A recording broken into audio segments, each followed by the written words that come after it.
Lewis say during the fight when he got up from a knockdown to knock down Jermaine Taylor. He said, "This guy Kelly is one tough cookie from Youngstown." My God. So we got Bill up in here, man. Yo, blessings to you. Thank you for showing up and spending some time with us. I know your time is limited, so we'll get right to the questions. And thank you again to the panel as well. We got the streaming on Mark Nash's channel. Salute to your channel, everybody over there. Troy Graham as well. My brother over here in boxing.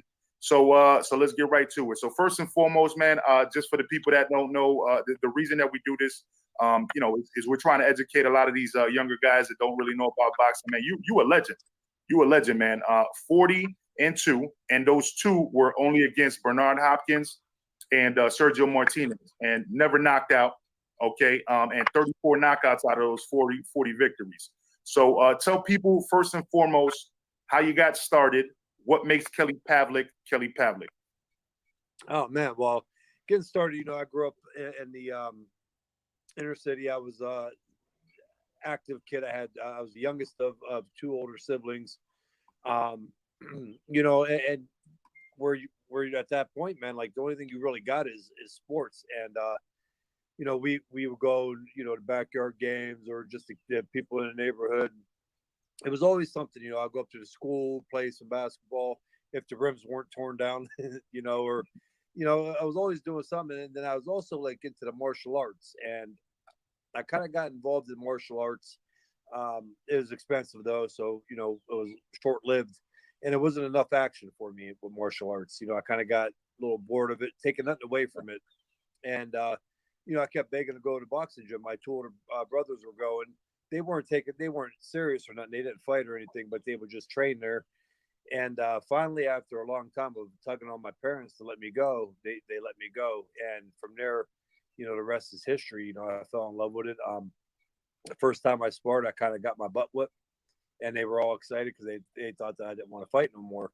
And to their surprise, they came home the next day, and I was ready to go back to the gym. And they were like, "What are you doing?" I was like, "I'm going back to kick that kid's ass today." And that's how I kind of fell in love with boxing. And it just, like I said, I played football up to about 12. I played baseball all the way up to my senior year in high school. Right. But boxing was the main love, and I really kind of got serious with boxing around 15 years old. And that's when I started, a year later, I started winning national tournaments. And that was with Jack Lowe? You met Jack Lowe? How did you meet Jack Lowe? Yeah, so actually the first time I ever walked into the boxing gym, I met Harry Arroyo, who was the IBF lightweight champ from Youngstown, Ohio. And same time as Boomer Mancini. And Jack wasn't there, so that's kind of a coincidence too, the first time walking in, and nobody's there besides, the former lightweight champ of the world. And then after that, I was with Jack from the beginning. I went back. I signed up with Jack, and he trained me. And, from there all the way up to, so I would say from 1994 all the way to 2010, 2011, I was with Jack. Gotcha, man. So before I pass it off to Troy, I just want to say, man, listen, it was a couple years that I noticed you, and like before you actually fought Jermaine Taylor, and I was like, this dude is the real deal. Every time they put you on a card, I made sure that I watched. That's why when we had, and I know somebody's going to ask you questions sooner or later about David Benavidez in our interview, but as soon as he mentioned you, I said, I cut him off. I was like, Kelly Pavlik was a beast, man. That was my dude right there. So man, shout out to you, bro. So yo, Troy, go ahead, man. What's your questions? How you doing, brother? Yeah, I'm gonna tell you again, man. You looking blessed, man. You just look like the sun is shining on your life right now. I appreciate it. It's going good. No problem. You know what, brother? I've always wanted to ask you. Ali used to say that every time he got really hit and hurt in the ring, that he would go to this special place, right? I actually watched your fight with Taylor over again. And it was a point in the fight where he stunned you and you froze for a split second and he hit you boom, boom with 2 shots. And I think you dropped after that. Where's that special place that you had to go to pull that strength to actually come back to do what you did to him? Because he let me tell you, you froze for that split second, but your eyes were still clear, but I don't think everything was working for you, right? No, so that was a funny knockdown. Was I hurt? Obviously, yeah. It was the equilibrium shot. So there's a little differences between getting dropped too, and like your state of being, or your well being, however you want to say, your what you know was going on. He hit me. It was the equilibrium shot. I was there mentally. I knew everything that was going on. I could actually pinpoint and pick out certain people in the stands that are screaming. I could name them right on the spot who it was, but my legs were just gone. I was trying to catch my legs with my hips, and my special. I didn't have a special place. I wish I I wish I did. But the main thing that it was kind of like in my head. I remember everything that the referee told me in the locker room. He goes, as long as you show you can hold on, hang on, and that shows me that you're with it. Because if I was getting hurt and getting knocked around the ring, but I wasn't grabbing, that shows that I'm out of it, right? That I don't know what's going on. And that was the only thing I could remember. And in my head, I was saying, man, came too far right now to let this be the end of it, And that was kind of the thing, because I always work my ass off when I trained. That's the one thing nobody could take from me. And so I knew I was ready. And if I could just get out of that second round, I knew I would be all right. I made a bonehead mistake. I stuck I got hurt, and I stuck my tongue out to try to show him that I wasn't hurt. And it kind of almost did me in doing that. So, it was just a lot of work and a lot of dedication and a lot of time put in to kind of end on that note. Yes, sir. And tell us about his power, man, because we always hear about a fighter's power and so forth. But tell us about his power, man, and how you withstood that just to come on back and to finish him off. Because let me tell you what, most fighters would have folded. Yeah, most fighters would have folded in that situation, but you didn't. So it's weird. I know a lot of times when people ask questions, especially like on my Instagram or anything like that, who was the hardest puncher? By far, it was Edison Miranda. I mean, Edison Miranda hit, and I didn't get dropped by him, but Edison Miranda, and he hit you with a jab, and you carry that for 4 or 5 rounds. Jermaine was a little different. Jermaine was had a thudding punch, but he was also like really fast. He didn't hit as hard as Edison Miranda. And again, going on, like Jermaine was just a strong kid. He's a hell of an athlete. He's a big middleweight. People forget that. Like we were the same height. Jermaine was a big guy, and he hit hard enough to where I got a little lazy. And again, where he hit me at, it has nothing to do with your chin. If you can take a punch or not, when anybody gets caught in that spot on equilibrium, their legs are going to go. So Jermaine hits hard. He definitely had pop. He was definitely somebody you couldn't get carried away with in there, or he'll put you on your ass. So I would put him up there as, I would probably say, out of all the people I fought, I would definitely have him in the top 5. To you, I'm frozen out. Oh, yeah. So I said I'd probably have him in the top 5 of all the people I fought for his power. Man. Respect to that, man. Yo, Mark, go ahead, man. Kelly Pavlik, how you doing, sir? Doing good. Absolutely. Mark Nash from Breaking the Beats. Got a question for you. What would you say is who was your toughest opponent and why? I'd have to go ahead and say, obviously, Bernard Hopkins. Now, on the flip side, I don't get into it too much because it's a never-winning situation for me. It was just not my night. The night that I fought Bernard, I can honestly say I wasn't even 80%, but that's taking nothing away from Bernard. Bernard's shown in his career what he could do. Bernard's I'll tell you one thing that a lot of people don't know either. And when people think of like footwork, people think about like flashy, right? They think of like Hector Camacho or like a Lomachenko or somebody like that. And footwork, that's not what it's about. Footwork is being in the right spot at the right time, making the right angle, the right pivots, and offsetting somebody. And Bernard Hopkins, if I was to show a young kid coming up, I would show him somebody like Bernard Hopkins or like a Mikey Garcia, people who know how to make that quick little subtle step to offset you. And if you watch any of the fights with Bernard, just not even with me, but anybody he ever fought, Bernard had good defense. He kind of had that shell. He hid behind everything, but Bernard took the power away from a lot of people because he would always make that step at the right time to suffocate them or to throw them off balance. And that's footwork. You can't argue that. And so Bernard right there, And that's called a smart fighter too, because Bernard studies film, he breaks you down, he reads you throughout the fight, and then he makes those type of moves. And on top of that, Bernard was a slick guy. He was pretty fast and everything else. So I would definitely say Bernard Hopkins. It's ironic you said that. We had Glenn Johnson on Monday, and he said the exact same thing. He said those little subtle things. He said I felt like he was reading my mind in there. So it's ironic. Back to back, we had two guys who say Bernard Hopkins was their toughest fight. I see a lot of people don't know this about you. You are one of those guys who say, "Hey, I'm going to retire from the sport of boxing. I'm not going to let the sport retire me." You left with a winning record. You have been on a 2-year comeback since your loss to Sergio. So Sergio, why did you step away from the sport? Because a lot of people wondered that. It was like, man, Kelly just walked away. Yeah. And it's mind-boggling to me. I mean, I guess I could understand because I was on a win streak, but I think a lot of people get caught up and they believe that my career started in 2007. You know what I mean?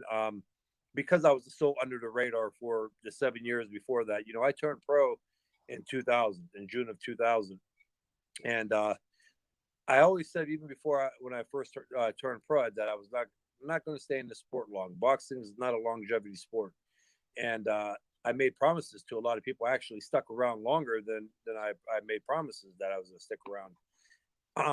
A big part of it was, so after I say right around 2010, Top Rank kind of wanted to do something different, and I understood. Top Rank for a long time wanted me away from Jack Lowe, and I fought and argued and fought with Top Rank to keep Jack. And then come 2010-11, I mean, they were going to freeze me. At that point, I probably wouldn't have cared that much, because I'm not going to lie to you, I was starting to kind of lose it right around 2010, and I ended up going out to California, and I listened to them. I went to go train with Robert Garcia, and don't get me wrong, it was an unbelievable learning experience. I enjoyed it.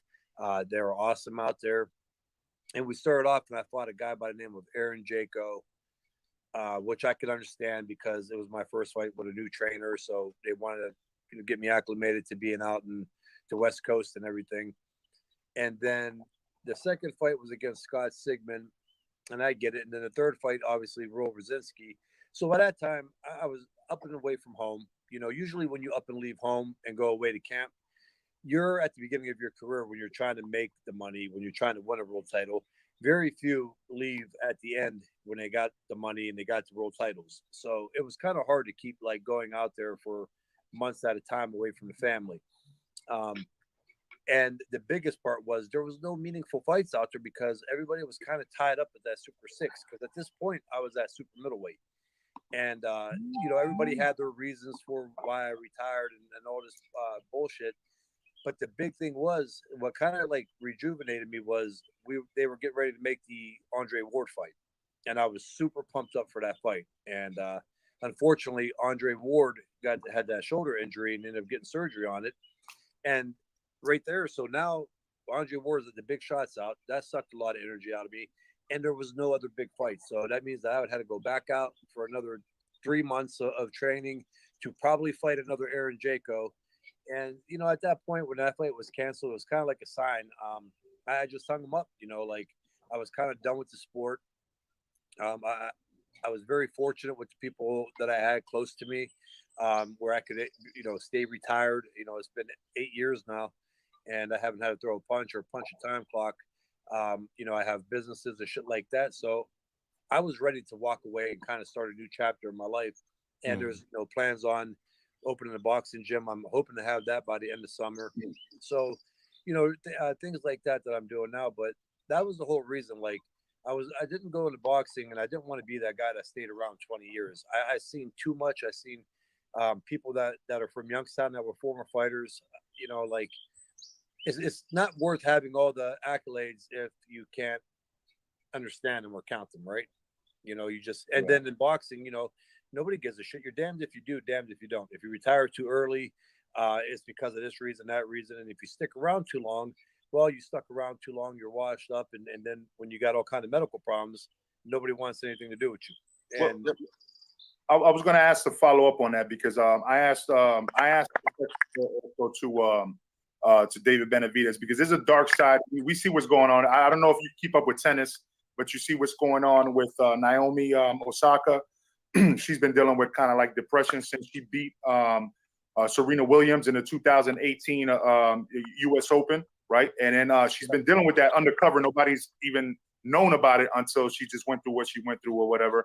And I asked David Benavidez about it, because there's a dark side, and we have kids that listen also. So what would you say about, you know what I'm saying, your experiences? You know, we've heard about things with you, and I know you say that people take things and give excuses on why you left, but we also know that certain things happen. What was the dark side for you, and how does a young person that goes through boxing get out of that and continue? Because like Troy said at the beginning, you're looking good right now, bro. You know what I'm saying? You're looking good. So applaud to you, bro. I would say dark side for me, and to be honest with you, was right after I retired. You know, I was done with the sport. You know, when I retired from boxing, I didn't want nothing to do with it. I mean, at all. Like, I didn't watch hardly any fights unless it was like a really big fight. You know, I didn't pay attention to it. And you know, the things that I made headlines for, and it's not to defend myself. I'm not playing victim. I'm just calling a bluebird blue. You know, I got in trouble for BB guns. You know, shoving matches with my friends. That's what made TMZ. You know, I even told the judge one time, I was like, man, if you guys are keep doing this, like, you got to pump me up a little bit, though. You know, like, I can't go talk to, you know, people and be like, yeah, I hit a lamppost with my 4-wheeler. So it was childish things that I got involved in, but it was happening way too often. You know what I mean? It was just one after another. And how's that saying go? Idle hands or free time, pretty much. In other words, like, is a devil's playground where you can get in trouble and dumb things can happen. And that's kind of where I fell into. You know, I said I was done, and I became super lazy. You know, and I wasn't doing anything. And you know, again, I was able to pull my head out of my butt and get back on track. And like I said, I ended up buying a gym. I ended up, you know, starting an app. I got a really big project going right now. So it was kind of like, you know, that was it. Like, I had to kick my own self in the butt to get out of that mode. And you know, a lot of things come with fame, you know, and as the saying goes, you know, a lot of people told me that, and it's hard because you go, yeah, I know, don't worry about it. I know what you're saying, you know, but you don't. Nobody knows until it happens, and it changes your life. Everything changes overnight.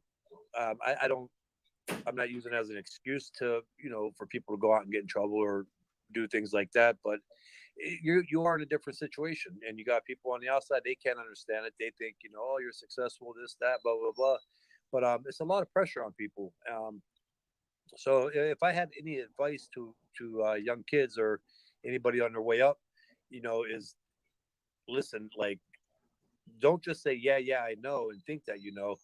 Keep people around you that you know, that you have known, that you could truly trust. If it's got to be a family member, people like that, because you're always going to have acquaintances. You're going to have the people, you know, and people are young. I mean, I'm 40 years old, and I still talk to people that I'm really not friends with and I don't trust, but you know, I still talk to them. You can have those people, you know, but keep them at a distance. You know, keep your close circle, and you should know, especially some of these kids that are 23, 24. You're old enough to know at that point. Keep those people close and listen to them. And you know, and I think they'll be good. Don't get caught up in the materialistic crap and all the other stuff that goes on, because not only can it get you legally in trouble, but all the stuff that you worked for could go, you know, quickly. And they won't be there. They won't be there for you when you need something after that. You know, they'll be far gone, and they'll be leeching off somebody else at that point. Well, thank you for that answer. And just one more thing, because I'm going to pass it to Troy. He fell off for a moment, and then back to Mark Nash. And then we can open up to the platform. I know your time is limited, so we'll make sure that we get you out of here in that time frame. But at the end of the day, a lot of people don't know that when you defeated Jermaine Taylor, you were the WBC, WBO, Ring Magazine, and Lineal champion. So Lineal championship goes through you. You see what I'm saying? And a lot of people don't even know that, you know. And so, how did you feel when you raised your hand and got all those belts and those accolades of being the Lineal champion? Oh man, it's hard. Like, you don't even really. I didn't really realize. I walked through my at the time. I was, I would have training camp at my dad's house. So, and I keep all my memorabilia there because of the people that you come around when you're a champion. Because those belts ain't mine. That's all my kids and my grandkids. You know what I mean? That's just gonna get passed down through time. But every day I would walk past them trophies on a trophy case or the belts, and then we put them in a big case, a nice case, and you see it, and you're a champ, and people call you champ, and they're like, hey, what's up? But it never really like you don't get it until you're a little older, until time really has passed. The real meaning comes after that, like what you were able to accomplish. And to this day, when you see the few lineal champions out there, it is pretty impressive. And I beat the man who beat the man, obviously. So it was legit. And the big thing to this day, I'm still a little confused on it. I think a lot of people are. We've had questions with all these big time boxing gurus. My argument was, should I have been undisputed? Even though Jermaine didn't have the titles, because I always thought, and so did a lot of other people that have been around, always thought that even though Jermaine didn't have all 4 belts, when he beat Hopkins, he was the undisputed middleweight champion. And the only way that you could lose the undisputed tag was if you lost the fight to an opponent. And Jermaine didn't. Those belts were vacated or stripped. So it's kind of up there. I mean, I don't know how that really works, but but it's a cool thing. It's something to definitely look back on, and I wish I could have had all 4 belts, but it is what it is. Right, well, I appreciate that, man. I'm gonna fall back and let Troy and then Mark, and then we'll ask the chat to see if anybody wants to click the link and ask you a couple questions before you exit the building. Cool. Yes, sir. Back again. Now I think what you were trying to say last time, brother, is that an idle mind is a devil's workshop, right? I think so, yeah. And I heard one's Devil's Playground or Idle. Okay, good. Hey, good. Look, I'm turning 50 in August, man. I'm coming down there, so you owe me some fried chicken and pizza. All right? Oh, come on, man. What? Okay. For sure. I got some good places around here. Hey, Ohio is known actually for the chili, for the what's that called? The streamline. What is it? Oh yeah, that's Southern though. That's down in Cincinnati. Oh, okay, all right. Okay. We make it up here though. I like making a homemade chili. I like cooking a lot. Gotcha. Oh, good. We got something in common, man. We talk about that off here. But yeah, I actually watched that fight with Bernard, and I know you just answered the question about that. I always wondered, was there any talks of a rematch, man, between you and Bernard? No, first of all, that fight, I went up 2 weight classes for that fight, and but it was a great offer. So that fight was kind of made. I ended up fighting Edison Miranda, who nobody wanted to fight. He was the most feared man at the time when I fought Miranda. Then I turned around and I fought Taylor, and then I even agreed if I beat Taylor in a contractual agreement that I would give him an automatic rematch. So I mean, right there was 3 brutal fights back to back. And then of course I fought Gary Lockett, which was well-deserved fight, and he was an undefeated kid trained by Calzaghe's dad. And I did what I was supposed to do with Gary Lockett. So after that, though, you started already hearing a little bit of the people, the media saying, "Oh, Gary Lockett," and there was no other fight. The Paul Williams fight fell through. I wanted the Paul Williams fight. I mean, I would have loved that fight. Paul Williams is a great fighter, but he was a welterweight and junior middleweight. He didn't have much power, and he just threw a lot of punches. Which, in return, I threw a lot of punches around. You know what I mean? And I was a bigger guy, so I think that fight would have been right down my alley. But unfortunately, they fell through because of the promoters, and the only fight out there really was Bernard Hopkins, and he wasn't coming down from light heavyweight. He came down like it was a catch weight. I think it was 172 or 173. So I just said, screw it. I went up and I fought him. So that's kind of how that fight, was made and it happened. But if there was other fights out there, I definitely would never have jumped 2 weight classes. Yes, sir. And the fight that I always was interested in was you and Frock. You and Carl Frock. Yeah, but that fight never came about. So that's a good one. And I was just seeing something actually. I was going on. I went on Facebook right before I got on, and I seen this group. I think they're based out of UK, and man, people like I think Brock's a cool dude. I thought he was a gutsy, ballsy fighter, but I don't see where everybody has him so highly touted as a great. Let's be honest. I mean, he beat some guys that were a little past their prime. He lost to some guys, the top guys. And let's go back to the Jermaine Taylor. After I beat Jermaine Taylor, a lot of people believed that Jermaine Taylor was done after that fight. And I kind of think he may have lost a little bit after that fight. But let's not get it wrong here and twisted. Jermaine Taylor was putting a boxing lesson on Carl Froch.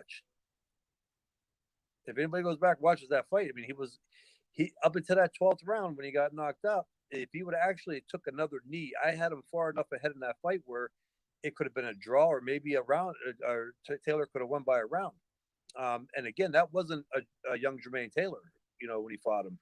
So I kind of go off that. I know you shouldn't base fights on stuff like that, but I just thought Froch was a tough dude. I thought like if you fought Froch, you knew you were in for a long night, because it's going to be tough. But that was about as far as it went, in my opinion. That's what's up, man. Well, yo, I believe we got Mark with the last question from the four group panel right here. Then we're gonna start letting people in to ask you one question at a time before you exit the building. All right? Cool.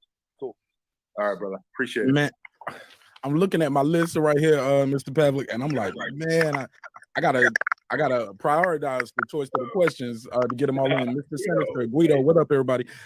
Y'all see we got a legend in here tonight, man. God is good. I'll ask you a simple question right here, and then I'll ask you a tough one. For those who might not know, you actually had two nicknames at one point. You were the Express, and then you were the Ghost Express, right? How did you get those nicknames, and who gave you those nicknames? Can y'all mute your mic, please, while he's talking? Guido and Sinister. Thank you. So the Express was because of a mess up on a poster. So everybody started calling me the Express. And that was actually a little later. Yeah. It was, I think, either early on. Then they did it again, I believe, for the Hopkins fight, and people just added that into it. But the Ghost came about, and it was actually a coincidence. So when I fought in the amateurs, a lot of the amateur tournaments were in the Cleveland, which is an hour north. And I was like the only white dude at some of these tournaments. And so a lot of the guys on the Cleveland team would call me Ghost. So I would go in there, and that was the nickname that they gave me. Well, there was one fight. My brother Michael used to come to a lot of the fights, and he couldn't make it. So this goes back to VHS days.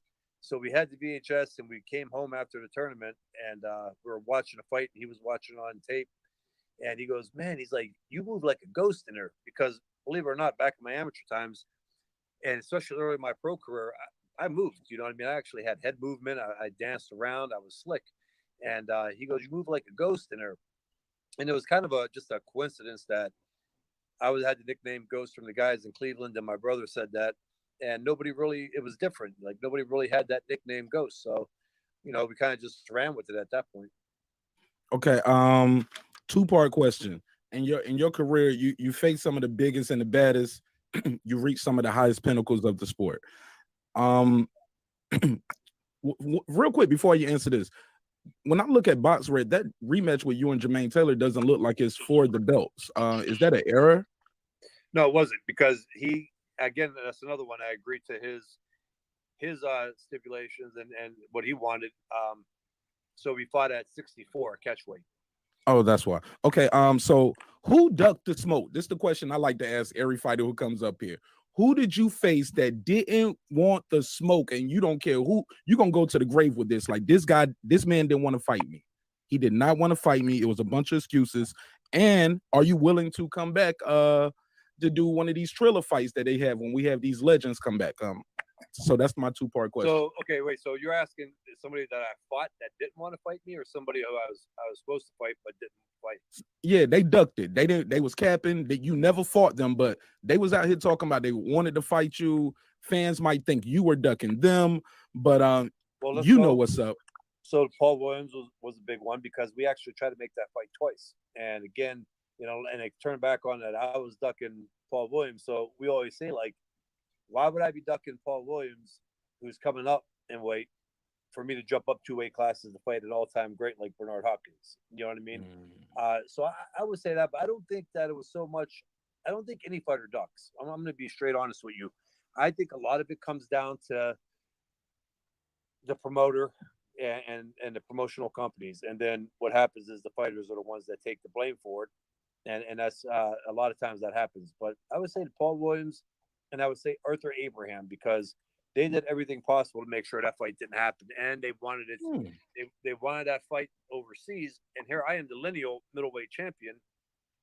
Why would I have to go over there? I'm the one that has the belts, and I'm the one who beat the man, and a lot of them guys picked up Jermaine Taylor's, leftover, and that was a big one, Arthur Abraham, because I did want that fight. I kind of wanted to unify the division. That's why I stayed at middleweight as long as I did. I mean, shit, I was at middleweight for what, 10 years, 9 years. So I would say those two fights were probably the biggest ones. Okay, I'm gonna pass it back to Major Key, and we're gonna open the panel up and let you guys. Let's go ahead and move because we got a couple of fans up in the building. First and foremost is Mr. Sinister. One question because the time is limited. Then Guido Pion, and then Matt at Boxing. He's got his own channel. Everybody subscribe to him, and then and of course Mark Nass. He's simulcasting right now, by the way. But then Shelton Moore, who's been all over YouTube as well. So first, Mr. Sinister, let's start with you, man. One question at a time, though, guys, because he's really limited with his time. Okay, Kelly, thank you for answering our question and coming on. I appreciate it. And are you gonna do anything to do with boxing, like as far as training, opening up a gym, or behind boxing, behind the scenes, anything like that? Yeah, absolutely. So I got a lot going on right now, as a matter of fact. A lot of big things in the works. But the one big one that I want to do is actually through my charitable organization, is the boxing gym. COVID kind of put a big hold on a lot of that. I was actually training a young girl who fought in the Silver Gloves Nationals. She came in second, actually. She's ranked number 2 in the country right now, I believe, because of the way the ranking quarters fell. So, yeah, I do have a want it. It's just really hard right now, again, with everything going. But once I get everything organized and planned, and I get the gym set up, and I could have the right help where somebody's on the same page as me, yeah, I'll be doing that. All right, thank you. Thank you. Guido, what's going on, brother? What's your question, man? Hey, salute, Sam. Thank you for coming. You know what I mean? Thank you, man. I appreciate it. My question will be to you is, what you think about the super middleweight that we got? Like David Benavidez, Canelo, you know what I mean? Caleb Plant, you know what I'm saying? How you feel what's going on in boxing? I think, you know what? I think boxing is loaded right now. I mean, where can you begin? Welterweight division, lightweight division, light heavyweight division, super middleweight division.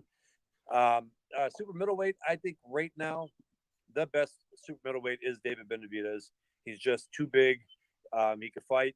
Canelo's making noise. Canelo gets a lot of haters. And let me tell you, Canelo can fight. He does.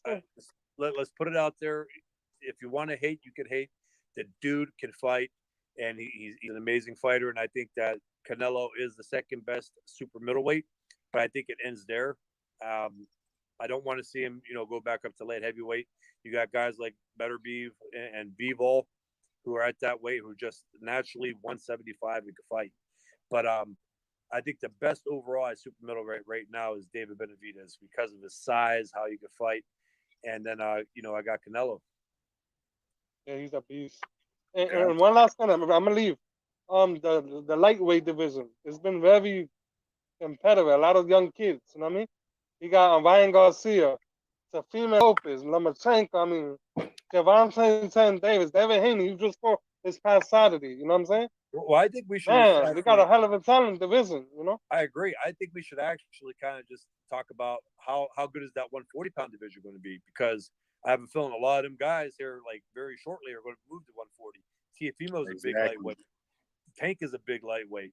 Exactly. Then you got Josh Taylor at 140. If I was Josh Taylor, I would sit pretty. I mean, he's got to be crazy to go up and mess with them boys at 47. He's got to be crazy to go fuck with Crawford and Spence and Virgil Ortiz and who's that? Boots, Enos. Man, stay home, relax at 140. You got some money fights coming up from 135. Teofimo, in my opinion, right now is the best 135, and then I'd have to follow it up probably with Haney. And then I would say Tank. Ryan Garcia, to me, I think the kid's got some skills. He got super fast hands. I think he still needs a little more time to fall in. Everybody matures different into a weight class, and I think Ryan Garcia got a little more maturity time before you start throwing him in there with guys like Tank, Haney, or Tiafimo. But I got Tiafimo top dog, but Tiafimo is going to get that itch, and he's going to want to go fight the Taylors, who are undisputed. He's going to want to go fight, those type guys. So it's good. That three weight divisions right there, 135, 40, and 47 is going to be really interesting. That's what's up, man. Great question, Guido. And we're not even going to talk about the lightweight. Please, nobody ask this guy about the lightweight, like undisputed, because that's going to be a rabbit hole. Well, I'll text you about that a different day, Kelly. Let's talk about that a different day. That's a whole rabbit hole right there. We don't want to talk about that. But yo, Mad Chad in the building. What's going on, brother?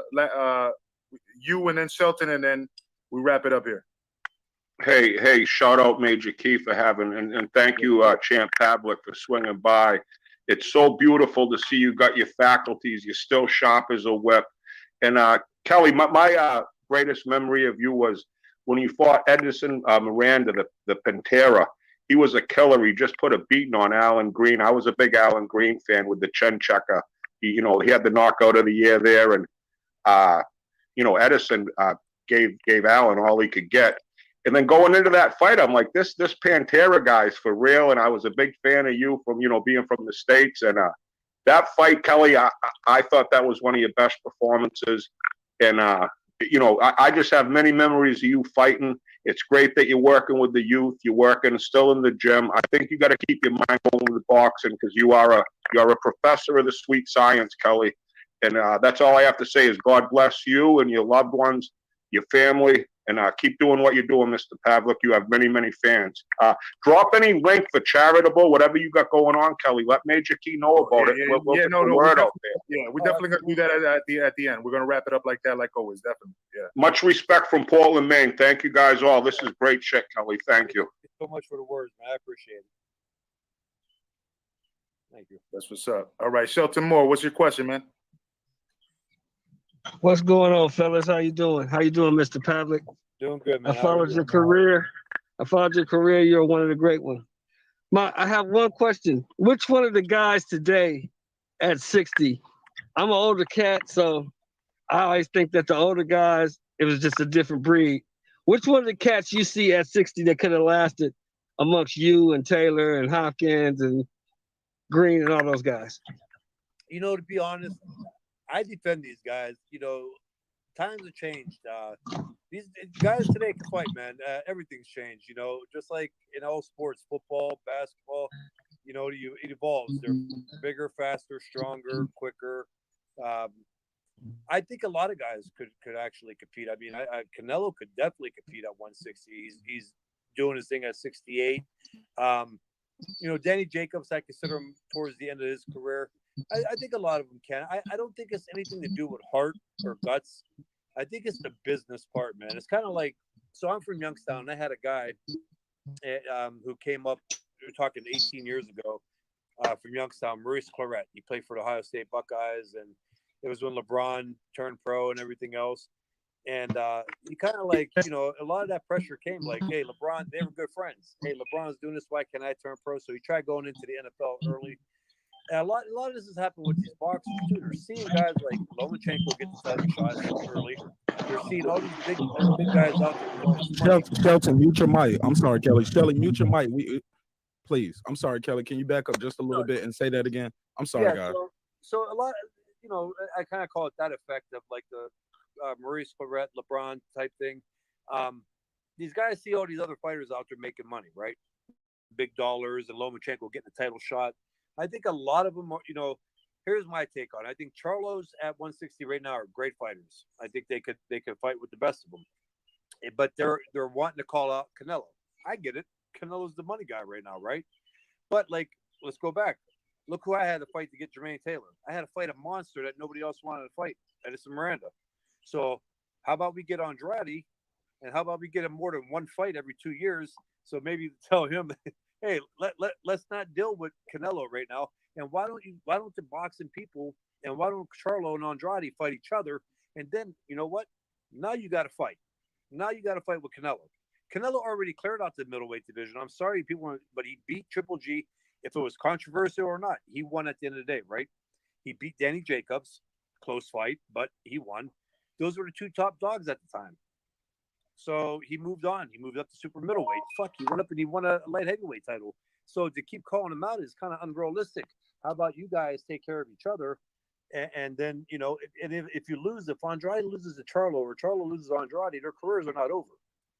You have two very talented fighters who just lost, and one of them turn right back around and fight for a title. Those are the fights that I think people want to see, but these guys are falling in, and I think it's the promoters and managers too. They're falling into this like, give me Canelo, give me the money ticket. I want that now, and I think that's the problem. Thanks, man. I appreciate your answer. No problem. Kelly, we know you have to go. Yeah. But do you have time for maybe one more question? Yeah, I'll give you guys. We can do up to 10 till. Got it. Okay. Thank you. Thank you. All right. Was that from you or from where? That was from you because I saw it from the private chat. Go ahead. Got it. I'm helping. Mr. ILTBA. Okay, so Mark asked for me, ILTBA. So thank you, Mark. Because I wasn't going to like hold his brother any longer. But welcome to the building, and go ahead and ask your question. But I did commit 40 minutes, so we're past that 40-minute mark. So go ahead and ask your question, and we'll wrap it up. Yo, ILTBA, you there or not? Oh yeah, what's up? Shout out to everybody here on Major Keep Boxing. Shout out to my guy Kelly Pavlik. What's popping, man? What's going on? Hey man, my question to you is Kelly because real quick, you got to do what's that? How's that go? Your little I was scrolling. I was scrolling. Yeah, he know you too. Look at that. Look at that.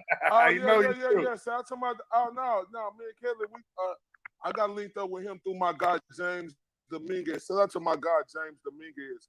Real talk. Him and Kelly got a nice show that they do on Facebook, and I make sure I tune into that every time they pop on. But Kelly, this is my question to you.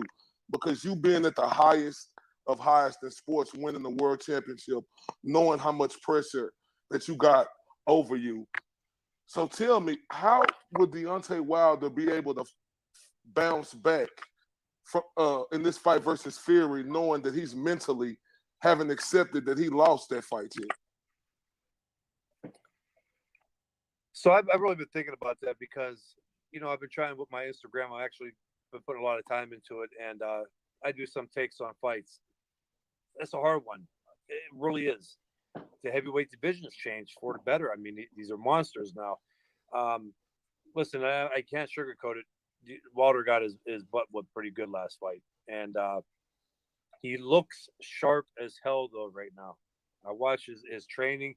I mean, I see him throwing body punches that I've never seen Wilder throw before.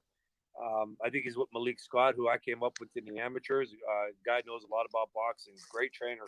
He's worked with everybody. This fight, what's crazy about it is they're heavyweights. Deontay Wilder, we know he could hit. Listen, he may not have the best technique. It may not be what you want to show your young fighter to copy, but Wilder could hit. So there's always that chance. You know, there's always that chance that he could take out Fury with one shot. If he comes back into that fight like he did his last fight, I think Fury's going to take it to him again. But I never bet heavyweight fights. I never bet heavyweight fights. It's just too up in the air and anything can happen. And I hate giving predictions on it because everybody holds on to that shit and then they come at me when I lose. So it could be an interesting fight. I would have rather seen Fury Joshua, but hey, if they got another one and they got to do it, let's watch it. Yeah, man. Well, I appreciate your question, Mr. IOTBA. So, Troy Graham, final thoughts for our guest, Mark Nash, and then Kelly, you tell everybody to find you, and then we go from there, man. All right. Troy Graham. Okay, I was waiting. Okay, yes, sir. Look, Kelly, thank you for your time, man. We definitely appreciate it, man. You're a great guest. Everything went smooth. So, hey, you have a home here now. You have a social media home. Anytime you have anything going on, man, whether if you just want to talk about, someone you're training and you're trying to promote them, or you trying to come back on a card and you got that fight with Bernard, the second one, come on through, man. You got a home here, and just let us, talk to the people Everybody's trying to about get it. me All back right. out for that Triller, I'm content, man. I eat anything I want. I don't have to watch anymore and lose weight. And you guys want to get me off the couch and go get my ass whooped. It's the Hey, exhibition. hey, It's hey, good gloves. You'll hey, be man. all right. Family will do that to you. You know, you got a Hey, social media family now, so come on we may do through, it, man. but Because we're gonna send you the link from time to time so you can check out the show. So just come on back when you have something going on. All absolutely. right, Listen, brother. I love these type shows, man. This has been great. Maybe we can schedule one for next week, and I'd love to open it up for debate. Even talking I about tell me, you what we can I do. love talking about the sport. Like the state of the game, like where everything's at now.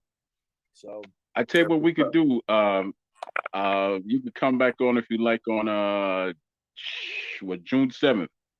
We have a segment called Coach's Corner, and we got a Hall of Fame boxing trainer coming on. I don't want to say the name right now, but you're welcome to come through on that show, and you can chop it up with the trainer, who I'm sure you'll know. Once we send you the information, right? oh, absolutely, And I'm sure that he'll love to chop it up with you as well. cool. No Yep. doubt. How's that? I'll keep it all hush hush. Yes, All right. sir. Yeah, So man. we'll talk on the back end, I'll let you brother, about man. that. Thank you. I'll send you details about that. Martin Ash, wrap it up, and Yeah, then I gotta beg. Oh, okay, he left. Okay, but go ahead, Martin Ash. Go ahead, go. What you about to say? No, it's all right. It was a different category. I was about to. My boy Rapstar from the UK was in the background, but he left. I was going to beg Kelly to answer his question because that's my boy, but he left. So anyway, so go ahead, man. Wrap it up, and then I'll wrap it up over here, man. I just want to, because I should have wrote it down. I was writing everything down. Somebody said something to make me think of a question. Oh, I remember now. This is another question I like to ask the pros. I'm gonna have a montage of this one day, Kelly. You're gonna be in this montage of all the pros answering this question. Glove gate. Is it real? Is it cap? We heard things about my water was spiked by my trainer, possibly. The suit might have been too heavy. The glove was slipped off a little bit, so it created a longer reach. So now it's more of a slapping motion. Something might have been in the glove, like an egg weight. Talk to me, because I know you got your ear to the street, and you have been in the ring. You've been in those corners.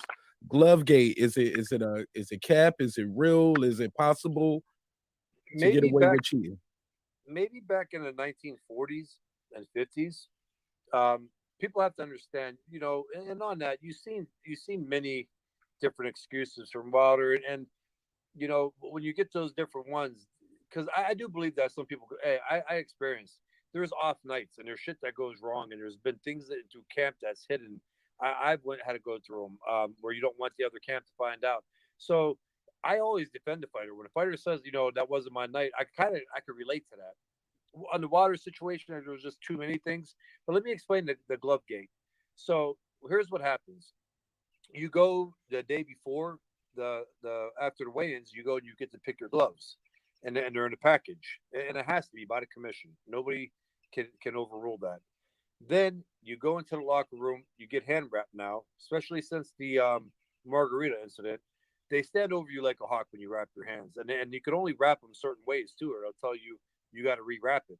So they're in there, the commission's in there, and they actually let another trainer from the other camp come over and check them to make sure. Okay, so you got that where it's almost impossible to do something fishy. Secondly, the gloves are taking out of the package, and one of the guys from the commission's in there, and they watch you put them gloves on because they got to sign off on them. You guys see, like on the gloves, you see the marker, the writing. That's the commission signing off on the glove.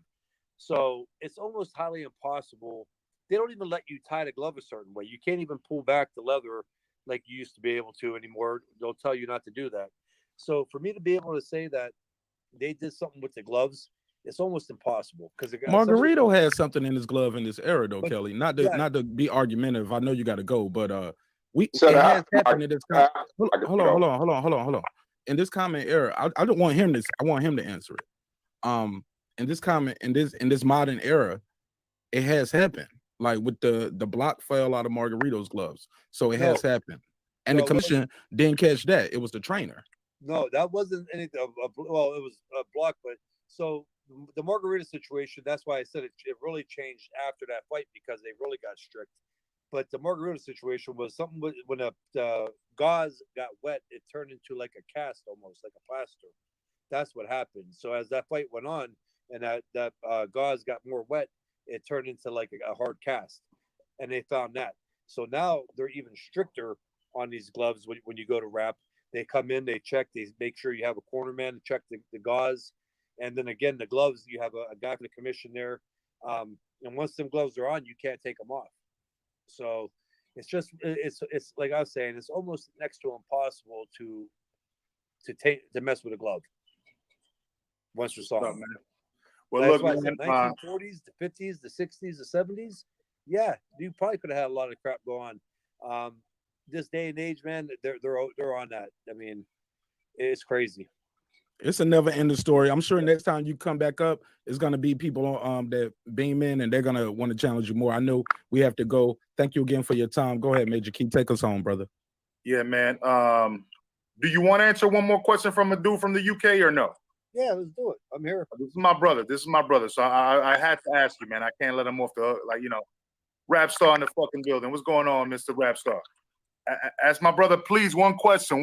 That's it, because I know you lit. He's got a channel too. He's got a boxing channel in the UK. Rap Star, go ahead, man. Get it off your chest, man, and let's keep it moving. Because I promised him 40 minutes. We're already on 52 minutes, bro. Go ahead, Rap Star. Rap Star, were you fell asleep in the background? Yo, what's happening? What's going on, Major brother? Key? Chilling, brother. Come on, man. Kelly Pavlik, what's happening, bro? Can you hear me, my brother? Yes, I can. How you doing? Yeah, man, I'm a big fan of yours, man. I just came on here, man, late, bro. I woke up late. It's 2-something in the morning over here. But Kelly, I've been following your career for years, bro. You beat the pound for pound guys. You are a warrior. And you also retired on top, bro. If I'm not mistaken, you won your last 4 or 5 fights before you retired, correct? Yes. So can I ask you why you retired? Was it injuries?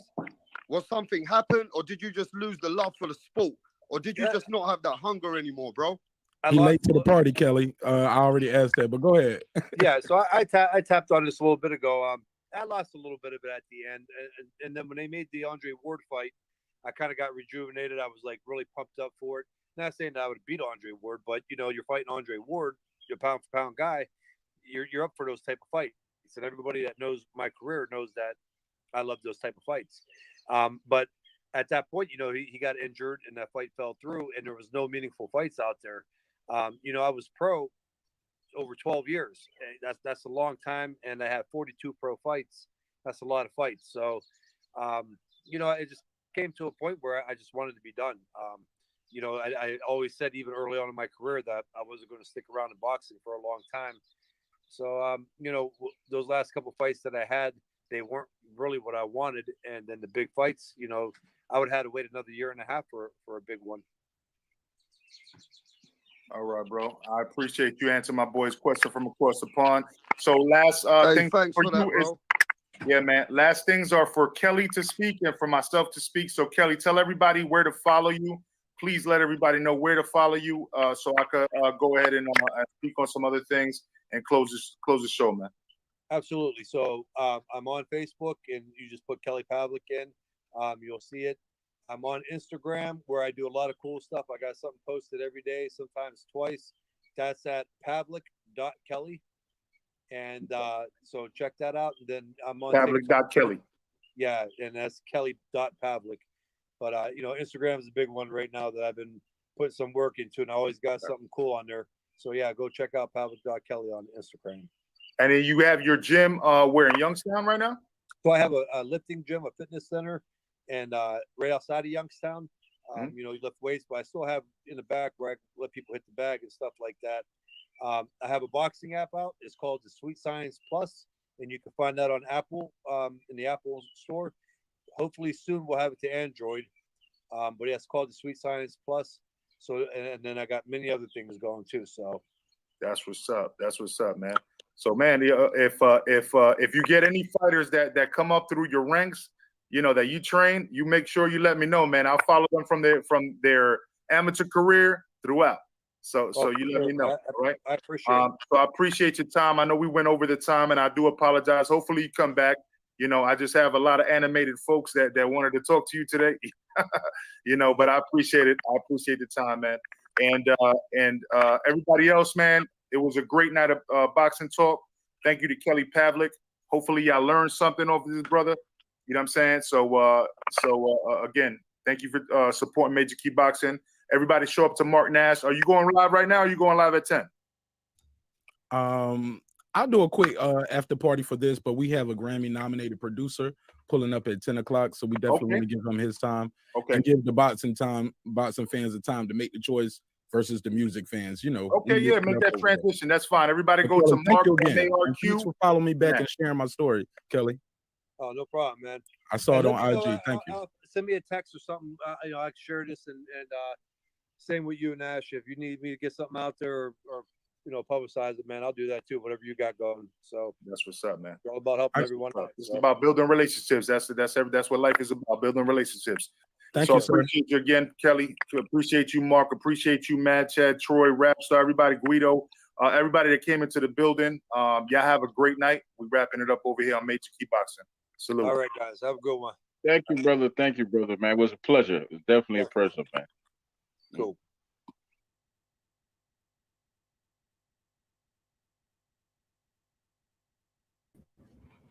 All right. How y'all feel out there? What's popping, y'all? It's your man Mark Nash. There you have it, man. We just did the Kelly Pavlik interview over there with my brother Major Key Boxing, King amongst kings. I really appreciate that brother for his time. I appreciate him for the love and support. I appreciate him allowing me to share the word with you guys over here. And please subscribe to Major Key Boxing. Follow Kelly Pavlik on IG. I'll drop the link out there. I know the audio probably sounds different to you guys because I'm on a different device here, but we'll keep the party rolling for a little bit. Tonight we do have a Grammy nominated producer pulling up tonight. Shout out to Kelly Pavlik though, man. He definitely pulled up today. He showed up. He showed his love and support. He gave us more time than we asked for, more time than he needed. And I can tell, man, look, man, when you're doing the interview good and you cooking, bro, they'll be like, man, I got a little more time. You can see it, man. Like, it's about reading people, reading body language, being a master of your craft. And another master of his craft will see it or her craft. And they're going to appreciate it and they're going to flock to it. They're going to be like, you know what? Man, I got a couple more minutes. What else? What you got? You know what I'm saying? I'm going to get out while they're getting good, but I give you 5-10 more minutes. What else? You know what I'm saying? So shout out to Kelly Pavlik. This was definitely dope. I know some people are gonna get at me. They're gonna be like, yo, Nash, why you always try to ask those quote unquote polarizing questions? And I'm like, ask him. He's been there. I'm gonna ask him about Glovegate. I'm gonna ask him who hit the hardest, the toughest fight. I'm gonna definitely ask who ducked the smoke. Who ducked the smoke? I want to know who you saw. Who you see when you walking around the Hall of Fame and you look at them like this? You act like a little bitch right now. But you want to battle? Let's talk. Oh, okay. Oh shit. He talking shit. Oh, fat boy. You know me like that, right? You know me? This mother.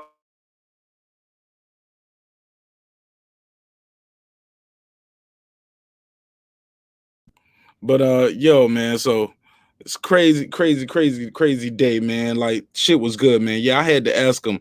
Darren Lincoln, I had to ask him who ducked him, who didn't want that smoke. I had to ask him. Let me cut the phone line on real quick.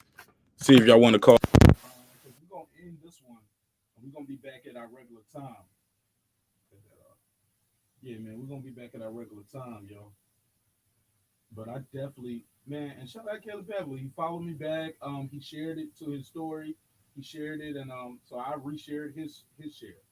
You know what I'm saying? So that's super dope. And he said, yeah, hey, look, he already calling me Nash. He was like, yeah, Nash, you want me to pull up, man? I'll come over there too. So that's dope. Because that's what it's all about. You want to you want to ask polarizing questions. You want to be friendly. You want the guests to feel comfortable. But you still want to ask them a tough question. I got that from Stitch when I interviewed Stitch. Before it started, I told the brother, I was like, hey, look, man, if you ain't feeling none of these questions, that's why we're doing it pre-recorded. Take it out. He was like, man, ask me whatever, I'm gonna have an answer. I said, hell yeah, let's get it going. That's why you can do an interview like with somebody like Kelly. You can do an interview with somebody like Kelly or Stitch Duran, and it'll last an hour. Y'all can't hear me? Somebody said the audio went out.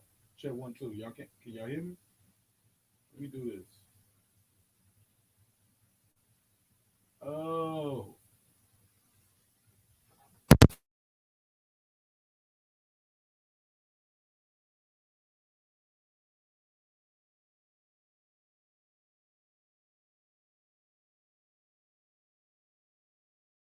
Yeah. Check 1 2. Y'all hear me now? There we go. How that sound? Does it sound low? See, look, man, I plugged in this thing over here for the phone line. So let me switch over here to my regular audio. Y'all bear with me. But and I'll cut the camera on over there. But I think that's super dope that he took the time out of his day to come over here and talk to us.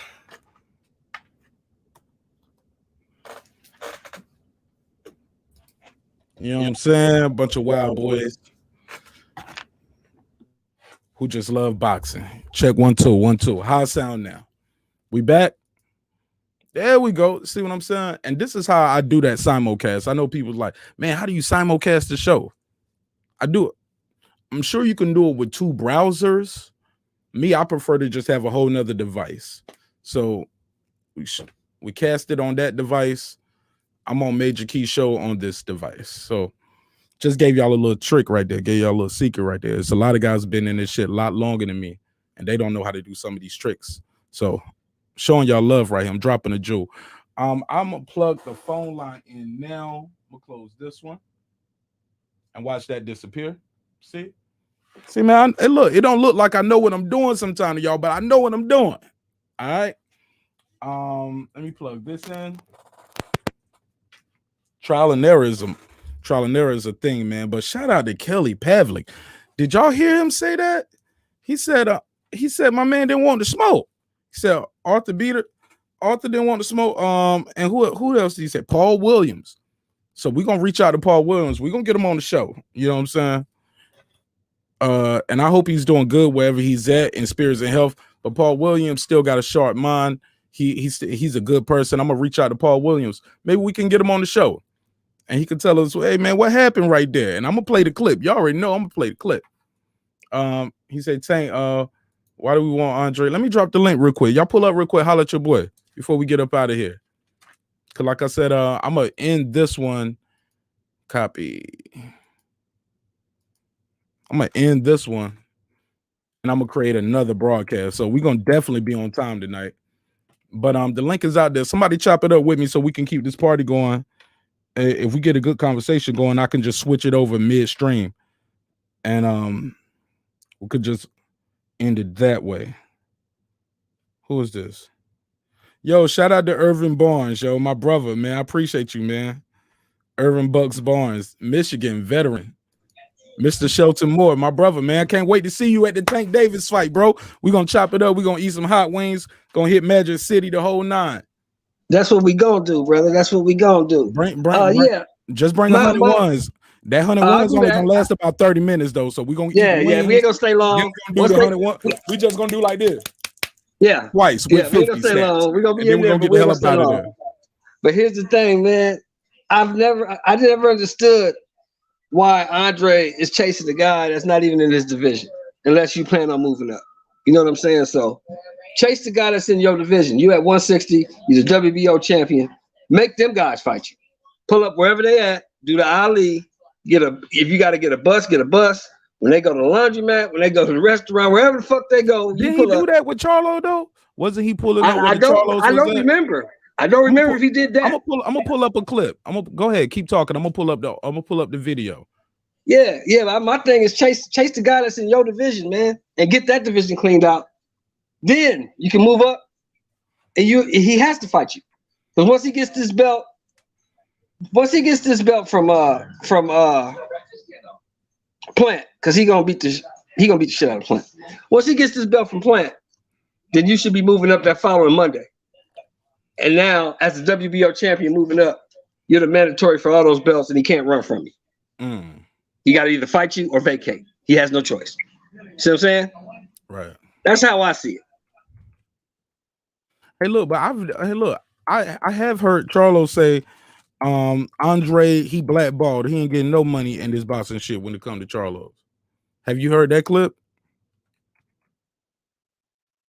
Yeah, I did hear that. And so that's fine. If I can't fight you, I'm gonna fight him, and I'm gonna fight him and get them other 2 belts. If I gotta chase them around, I'm gonna get one of these belts though.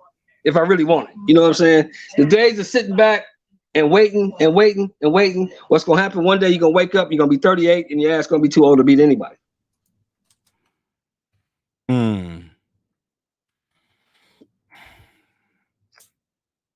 Let me see. Here we go. I got the clip pull up. Let me see, what's this? Oh yeah, I can play this. This the brother right here. This Ellie Setback. This my G right here. Met Ellie Setback several times. He got my number. I got his number. Let's check it out. I ain't gonna play his whole video because I still want to show the brother respect for his content. So I'll tell you guys how to find it.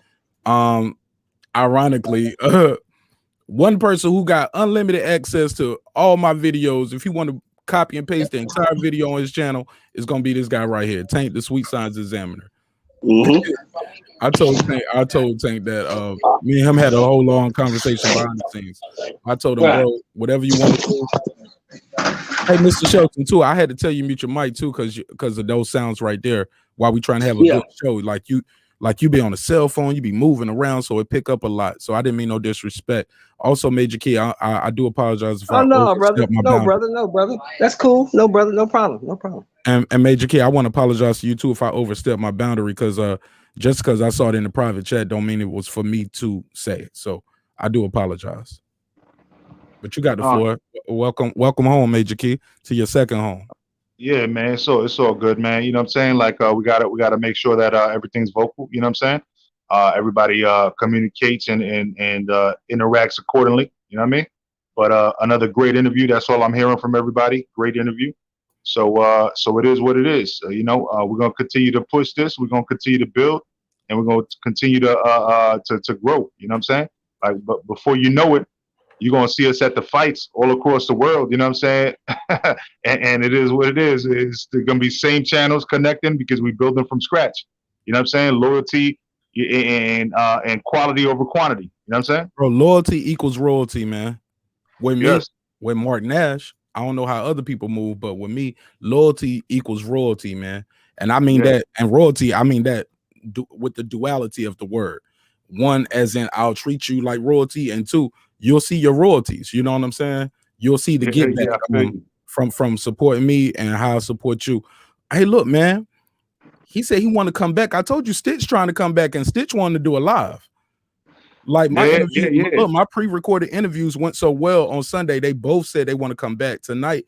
The dude who was nominated for the Grammy, he said, "Yeah, I'll come up there and talk to your panel and your channel about the music business, and yeah, I'll chop it up with y'all." This, like I was telling Shelton, I was like, man, part of you being a person who interviews people is controlling the room, and or reading the room, not even controlling the room. That sounds bad. I want to say reading the room and picking up off the energy. Like I can tell he wanted to stay a little longer, but he had already said this. So, but man, he wanted to stay a little longer. But I ain't want to push him too hard. But I appreciate you giving me that little bit of edge and that little bit of leeway. I won't press that leeway that much next time, though. I'm sorry. And what was the last thing I want to say? Man, we got a good show, man. We got a good show planned for the night, man. The dude who I got coming up here, he's nominated for a Grammy for that. It's a gospel record called "Won't He Do It." Came out I think of the year before last, but was nominated for the Grammy last year. So he kind of really didn't get to enjoy it because it was COVID. So he couldn't enjoy having a #1 record. I'm like, bro, you are a Grammy nominated producer. You got a #1 record. More than one. He worked with YG. He worked with Young Dro. Did the TikTok record. You feel me? So the kid is moving. So I really appreciate his time. I really appreciate what he's doing. Damn, everybody dropped off at one time. Well, shit, I go and wrap it up then. It seemed like everybody. Was I talking too long? Can y'all even hear me? Sound like everybody dropped off at the same time, but it's all good. I'm still here. If y'all can hear my audio, somebody in the chat let me know. But So the show we doing next up tonight, we definitely gonna bring Kid Class on, and we're gonna chop it up with him. You already know. If I knew it ahead of time we was gonna have Kelly Pavlik on, I would have did one of those graphics that I did for Stitch Duran. Like, I don't know if y'all saw the graphics that I'm doing for the interview. So we got the show intro, but when we do the intros, I kind of want to have like a dope graphic. You know what I'm saying? Oh, Tank, what up, my brother? How you? Was good. I'm on the wrong. Nah, you good. You good. Talk to me. Hold on. The other one should have ended. I was trying to get in with Shelton because he had a question for me. Oh, Shelton, if you out there, pull back up, man. If you out there, Mr. Shelton, pull back up. Mad Chad, man. Shout out to Mad Chad. Sometimes it's dope to have people like Mad Chad on the panel. Well, not sometimes. It's always dope to have people like Mad Chad on the panel who are content creators, but not only that, they're just fans of the sport. Like, he might not even ask a question. He's the guy who will just say, hey, I want to give you your roses. I just wanted to meet you in person and have a conversation with you. Y'all can go ahead and ask your question. You know what I'm saying? That's dope too. You get what I'm saying? Because these guys put their life on the line. They are modern day gladiators. Man, Kelly Pavlik is not celebrated like he should be, man. And so that's why we want to give these guys their flowers while they can still smell them. You know what I'm saying? And I'm definitely going to chop this one up, and I'm definitely going to make a graphic for the interview because we had all good questions. We had positive brothers up there. Hopefully we can get more ladies involved because we do have a lot of female fans of boxing. Hopefully they'll start tuning in more and get caught up on some of those interviews because maybe they don't know that we're doing it, or maybe they don't feel like they're invited sometimes. You know what I'm saying? Because it is a lot of female fans in boxing, and they love these dudes and they want to ask them some questions. But sometimes the market space gets filled up by the guys. Major Key, you got the floor. Go ahead. What's up? Yeah, no. You're right. Like people like, for example, look at True Schools with Stanisa Estrada, right? He always has her on. Look at Punch Drunk with Amanda Serrano. He always has her on. You know what I'm saying? Look at and I'm gonna be honest with you, man. I don't like or dislike this dude. He's grinding. But the first time that I went on his platform, me and him had a fallout real quick, and that was the first time I ever met him. So I was subscribed to him for a long time prior to that, and I just wanted to add some value. And apparently, he thought I was a casual. And so I had to go at him. You know what I'm saying? You know how Major Key gets down. You know what I'm saying? So Ring IQ, another one. He always highlighting females and all of that. But then I think it was Clarissa Shield that shitted on him. You know what I'm saying? So but you know why though? He purposely says her name wrong all the time. Well, then he deserves it because I'm not gonna talk shit about the dude. I don't know the dude. All I know is that my first actual interaction with the dude, when I really went on his live to talk boxing, his question was, who has a better legacy, Floyd Mayweather or Manny Pacquiao? Whichever way you see it, it's a great conversation. It's a great conversation. Whichever way that you side it doesn't mean you're casual because you side one way or the other. You know what I'm saying? It's a great conversation. It's a debate. You know? It's a debate, yeah. And all of a sudden, I was called a casual because I disagree with him. And I was like, yo, I don't know. You could call me a bitch because this is YouTube. You could call me whatever the fuck you want, but don't fucking call me a casual on a boxing fucking subject. That offends me. Especially on a question like that. That is all about your perception. Right. It's a subjective It's a subjective question, and it's all about perception. How do you perceive that, right? So, and that's all it was. You know what I'm saying? Because I could see that's why it's a debate. That's why I thought it was a good time for me to jump on because I have my points on what I thought, even though I understood the other argument as well. And I don't jump on panels to talk shit and argue about things that I don't know about. So I felt like I had a good enough argument to talk. And I was immediately called a casual. And why you talking the way you talk? I'm like, yo, I talk like this no matter where I'm talking. You know what I'm saying? This is Major Key Boxing. This is the way we talk. You know what I'm saying? And he took it personally, blase.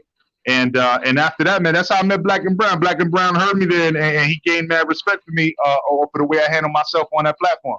You know what I mean? And that's I started like getting a little name and a little recognition through YouTube based off of that. But at the end of the day, you know, I don't know the dude like that. I'm not gonna talk down about him, but I'm not gonna talk up about him either because of the experience that I had.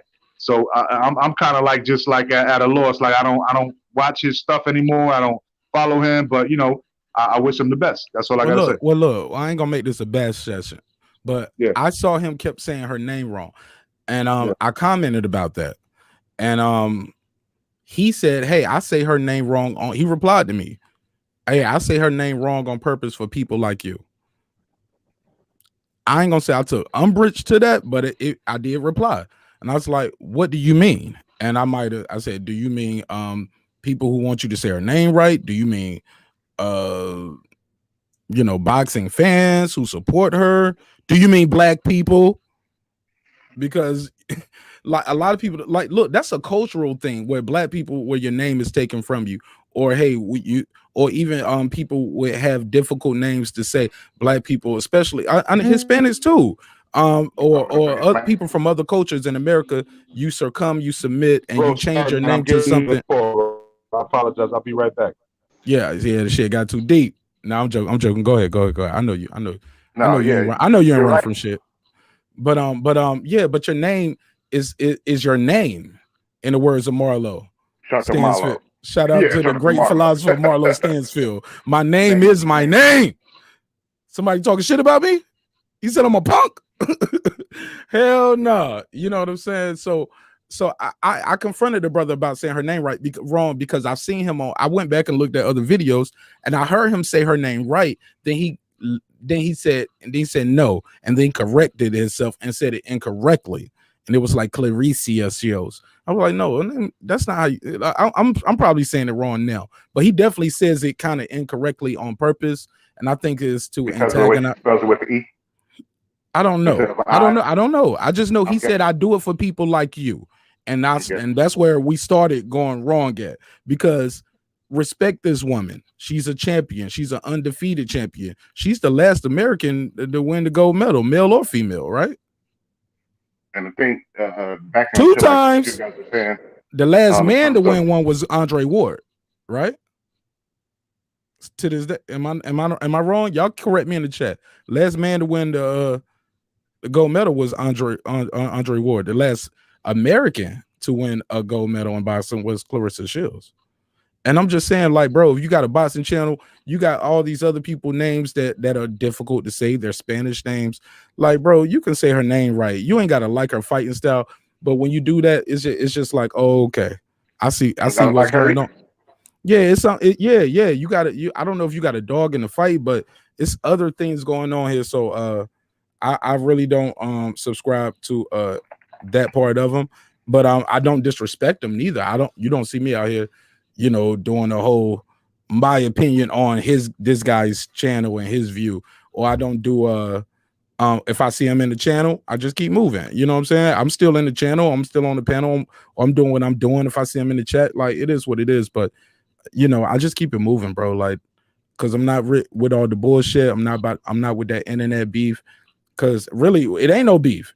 I just don't like how you don't show her respect for her accolades.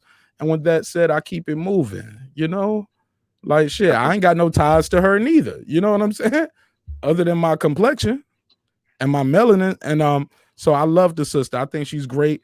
And I respect all these fighters, man. Like, I'm not gonna be up here calling nobody no bums. Y'all already know how I give it up on this channel. We don't be calling people bums. We might say, hey, you wasn't ready for those fights. Hey, you stayed in too long. You know what I'm saying? Hey, you fought lower opposition. But we don't say you fought no bum, and we don't call no fighters no bums, because that shit is crazy, especially if you ain't no fighter. Now, if another fighter is up here saying that, hey, who am I to say, hey, look, I'll be like, come on, man, let's not call him a bum. Y'all might hear me say that, and then they might chew my ass out. Hey, I'll let you pause. I know what I'm saying. I let them get their bars off, but that's somebody who's been in the ring. That might have been somebody who faced that person, versus having just callers and subscribers just disrespecting these guys. I'm not with that, Tank. What do you think of that? Nah, man, yeah, everybody have a right to have their opinion. But with me, you guys are shouting out the channels that do support the women in boxing, and I don't think there's any platform on any social media platform that does that better than FMF boxing. You know what I mean? Fight Mike Fight on Instagram. I mean, he has every single woman that you could think of in boxing who he highlights, interviews, gives these ladies their shine, and speaks on their behalf, and champions their grind to be on the platforms, to be noticed on the same level as the men, so that they can get their fan base up and maximize their dollars in the marketplace. So when you guys are talking about that, that's the first channel that comes in my mind, because that's who I go to when I want to learn about, well, who's this woman or who's that woman fighting. I get all of that knowledge from FMF boxing. So shout out to Mike, because anybody who knows Mike knows that he has a ongoing battle with cancer, and his passion with the sport of boxing has always been on the side of the underdog, and he is constantly fighting for these women to get their shot in the spotlight. So shout out to you, big bro. And I had to say that. I had to say that because when I heard you guys shouting these guys out, you know, I can't let Mike go without getting shouted out, because I don't. His stuff is dedicated to the women in boxing, all of them. Yeah. Trust me, we wasn't shouting out that other guy. Actually, we were just talking about things that Troy, Major Key, and myself are trying to do behind the scenes to give you guys quality content, but also not just bringing in more female fighters, but just bringing in more female content creators, more female fans to the sport who just like to watch boxing. Because believe it or not, they're out there. Look, my mama brought me to boxing. It was my mom and my uncle, but my uncle, yeah, that was cool because he always had a fight. But my mom would watch the HBO fights. She was watching those fights with me, those ESPN fights, and she was like, "Oh, get," and look, bro, I remember the first time I watched Pacquiao, and I was with my mom, and they kept saying his name wrong the whole night, and my mom was like, Pacquiao. When they kept missing him, she was like, pew, pew. She kept calling him Speedy Gonzalez. She was like, "Ooh, Speedy Gonzalez gonna fight on HBO." Like that was his name. I was like, "Man, he ain't," you know what I'm saying? I was like, okay. But as I got older, I learned to tell my mom, like, hey, he's not even Spanish. Like but as a kid, I'm like, shit, the Philippines is in Mexico somewhere, I guess. You know what I'm saying? Because my mom called him Speedy Gonzalez. You know what I'm saying? Shout out to Edith, dropping the joint 11. Go ahead, Troy. Oh man, I'm just I'm over here to show some support to you and thank you again, man. Good show. It was an off day for us, but still a good show, man. And look, God don't make mistakes, man. Nah, and look, and like I was telling them, like I want to know, we gonna get more in sync, man. I don't know if you saw the little graphics I did for the interview for Stitch, and I did. Yeah, man, that's how I kind of want the interview things to have their own little series, and I'm trying to get with Major Key to get with one and make for him as well. You know what I'm saying? I tell you, I got a legend, but I work it out, but I can work it out in a way where I'm the one who making it, so I can make it so it can fit both of our channels. But I just don't know who. I got to get a little more notice so I can start making the graphics. We can run the graphic before the show start. You know what I'm saying? Well, I tell you what, man, we can promote them on Instagram. We got to use that Instagram and that Facebook. Yeah, I got a legend that's I'm still working to get, man. If we get him, then I'm gonna give you a lot of advance notice on that, and we can go from there. All right. Absolutely, man. Absolutely. Because him and his people are big on artwork and all that. But long and short of it, folks, is for those who are listening, the reason why Mark, myself, and Major Keys all work together is because you got to be a good judge of character. You got to have people that are evenly yoked with you and on the same page with you. And I think Mark was talking about all the mess that's out here now on YouTube. We're not into that. I'm pretty sure you've seen Mark's content before. He wants you. He wants you to leave his show feeling like that you didn't waste your time, but you gave your time to something purposeful and something worthwhile. And that's the same way it is over there with Major Keys. So as usual, I just want to say thank you. And I'm off tomorrow, so I'm up, man. I'm sorry that you don't have a controversy No, we got a show tonight. Look, I Oh, got yeah, a you do? live show. Yeah, this ain't Okay, the show. okay. Yeah, Look, that's right. You said you got a I brother got a from the music business Grammy or whatever. nominated producer. He gonna tell us who was gay in the studio. Yeah. He gonna, bro, he with the shits. He gonna tell us why Kanye West is better than Michael Jackson. That ain't gonna happen. But yeah. Oh man, but look, that's gonna be his look. He got his stances. He's gonna talk about, hey, look, sending in beats, fake producers, real producers. Okay. But I'm gonna open the joint up right away. You know what I'm saying? When he pull up, because I got a whole interview with him that I did for about an hour on Sunday. But the interview was so dope. And you know, at the end of it, I kind of do what you did. I learned that from you. I tell people, hey, well, you know, you got a home now. How did because I like to do the pre-recording one with them first. For me, for one, and I would try to reach out to certain people who are loyal subscribers, first of all, people who have been vetted versus me throwing a link out there. Because I'm sure, like, because behind the scenes, everybody clicking the link now. But nah, this right here is a treat. Plus, when they tell certain stories, like, I kind of want to put that person on the screen. So if I knew pre-recorded he was going to say Paul Williams, I'll put up Paul Williams, or in the little corner, I have a clip of what some of the work that Paul Williams was doing. You know what I'm saying? Peace to him, you know, and I wish him nothing but health, wealth, and prosperity. But or when he talked about you know, just certain things like that. When Stitch was talking about because I was able to interview Stitch the day after the Devin Haney fight, and he worked that corner. So I asked him in the interview, was he hurt? And I put the clip up. You get what I'm saying? So, damn, man, I guess I was too long-winded for Tank. Tank was like, man, nah. Am I too long-winded? I know. You know what? Like, I'm actually chilling. Like I said, I got all night because I have to go to work in the morning. But no, you know what it is? You said you like recording. I'm gonna end this one in 15 minutes, just to let everybody know. Okay. I'm gonna end this one in 15 minutes, but I'm gonna start the other one at 9:55. Right. Because you said you like to do stuff like, you know, pre-recorded me. No. We're gonna be live. We're gonna be live for this. Okay. Yeah, the show, this interview, it's gonna be live. Like I said, the interview goes so well. I just, like I said, I want to have a good production. I'm cool with doing the live interview. I love doing that shit. That's dope. But certain people and certain things, when I couldn't get up with you guys to do the live joint, I was like, well, I wouldn't want to do it live without y'all. You know what I'm saying? Because y'all help me out so much. That's just me.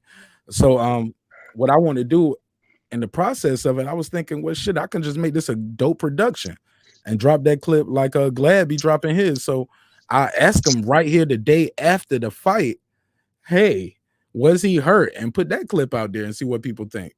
Because now I got the cut man who's working the corner about the fight y'all talking about. Hey, I got him right here the very next day. Like, God don't make mistakes. You get what I'm saying? And He's a real cut man, right? Yeah, that's Stitch Duran. Just Google the best cut man in the world. Okay, I tell you what, man. Talk to him on the back end and tell him to come on the 7th. Because like I said, that trainer is a Hall of Fame trainer. I'm pretty sure they work together. I can't guarantee if they did or not, but this cat here that we get on. Come back. He wanted to do it live. I told him we're gonna do it. Tell him to come through on the 7th on Major Keys, and you know you're gonna be the broadcasting it too, right? So and he gets to talk to this Hall of Fame trainer, which you know already. You actually know who it is already, I think, right? So yeah, and I'm like 100% positive that they worked with each other before, man. I'm 100% positive they worked with each other before. Stitch Duran been in the business 30 years, brother. Same thing with this brother. He's been around. Yeah, man. He's been around a while. And in all combat sports, you know what I'm saying? So yeah, we got to stop meeting up early for the show. Well, not us three in particular, but you know, other folks that chime in so we don't overlap with the questions. Because that's been happening almost every show. That comes with people tuning in late. Yeah, that's what I'm saying. That's what I'm saying. And it keeps being with my questions. You notice that? Well, yeah, because you know, Major Keys asked 2 questions that I was gonna ask, but the fact is that I'm good on the fly like that. So I'm good at, because there's 2 questions that he asked I was gonna ask, but he didn't know that, right? But the fact is I'm good on the fly with things, so that's I wasn't too worried about it, I wasn't too worried about it. So, and plus when you have a dude like Kelly that's he's basically like water, he just flows, right? The ghost. So yeah, so he was good. The last Actually, all the guests we've had on so far have been real cool, man. So, we've been blessed with that. We haven't had any difficulties, anything yet. Knock on wood and all that. We've been talking to some killers too, though, and that's how Yeah. most killers move, though. Killers, they ain't all hype. They ain't got they ain't doing a lot of rah-rah. We've been talking to some killers like, man, this because somebody told me they thought Benavidez' energy was like he was, like he was like, yo, I wanted to ask a question, but he was this, that, and the third. And Absolutely not. No. And I was like, nah, why? Because he said a curse word or two. Everybody was I was like, no, he was so relaxed. He was so chill. I said, yeah, they cuss, man. They gonna cuss. They gonna say that's some bullshit, or he robbed me, or fuck him, man. I beat his ass. Or like even Glenn Johnson was like, yeah, and I still beat that ass. And I was like, yo, no. I said he had no accent when he said that. He said that shit like he been saying that in American for years. Man. When Glenn said that. When Major Keys was talking about that skit and stuff, and Glenn said, "Yeah, I was a carpenter, I was a bouncer." That was hilarious. He didn't he was for real, right? Right. He said he said he won the championship, then he went to work the next morning. Right. He said, I got 5 jobs, you know what I'm saying? And like, I don't know how many I don't know how many current fighters need to hear that. I don't know how many current fighters need to hear that when they're sitting over here saying, well, I can't fight for no 40%. I'm the A-side man. Shut up. Like, yo, that's a Jamaican. Usain Bolt won the gold medal and was somewhere the next day working at the resort cutting grass or serving drinks. Like, I won the gold medal last night. This isn't fake. I won this yesterday. That was a terrible accident. But you know what I'm saying? I'm paraphrasing. I'm joking. Well, you sound Nigerian. Yeah, I know. Yeah, you sound Nigerian. You're right. My neighbors are African, bro. They be bringing me over. They cook me and my wife all kind of fish with the rice. Jollof rice and all that. My wife don't eat the shit. She be like, yo, it's a really? Fish. Bro, okay. She be like, it's a fish head in the rice, nigga. I wish I lived close to you because I would take it. Hold on. Let me get this off. Let me clown her real quick. She was like, the fish is looking at me. I was like, yeah, it still got the eyes. People eat the eyes. She was like, it got its mouth open. It looks like it's pleading for me. I was like, yeah, it's okay. He can't talk to you though. She was like, he's talking to me in my dreams, and I didn't even eat it. No.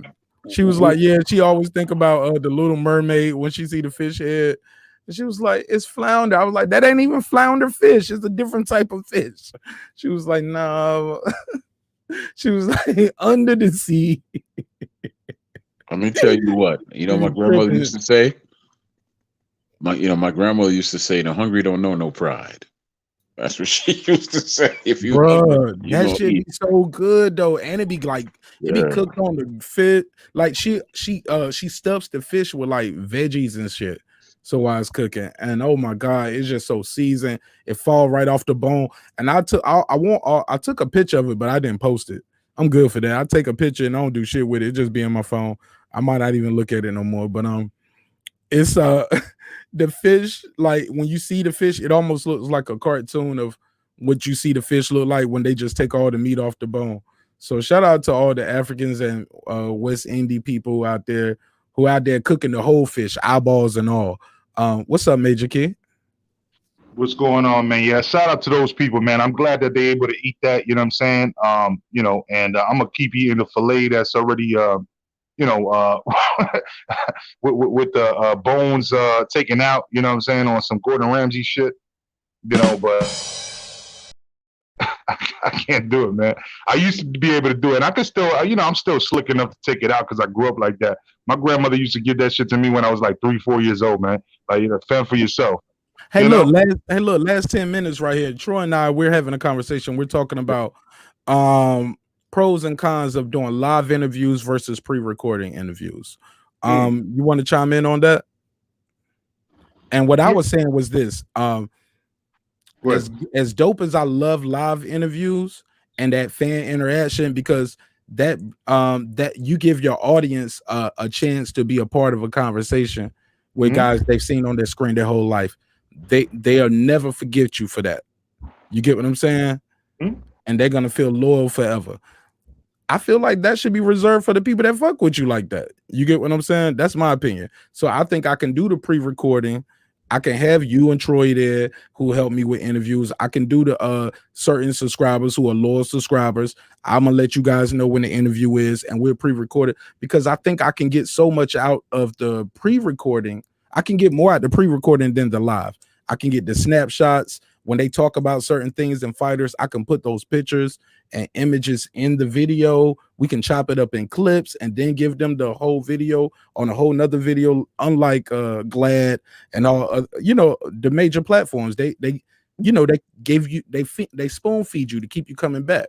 But your loyal subscribers, it's almost like they won a subscription. I mean, won a sweepstakes. It'd be like, yo, Major Key reached out to me. Martinez reached out to me. It's like, yo, we interviewing Kelly Pavlik on Wednesday. Not saying this is different because this was kind of last minute, but and if I'm doing too much on the live, y'all could just let me know and I could end this shit because we got to end it anyway.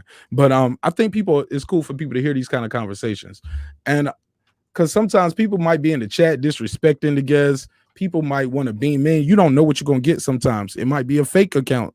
Sometimes, cause I ain't gonna lie, I don't even click the button right here that's on StreamYard to verify it's that person sometimes because I'm just so used to the logo and the name. Yeah, I do. I verify everybody that comes in. Yeah. But I don't have no problems like that. You know what I'm saying? Like, cause most of my trolls already been blocked or they know they come over here. I'm a roast you. Same thing on my channel.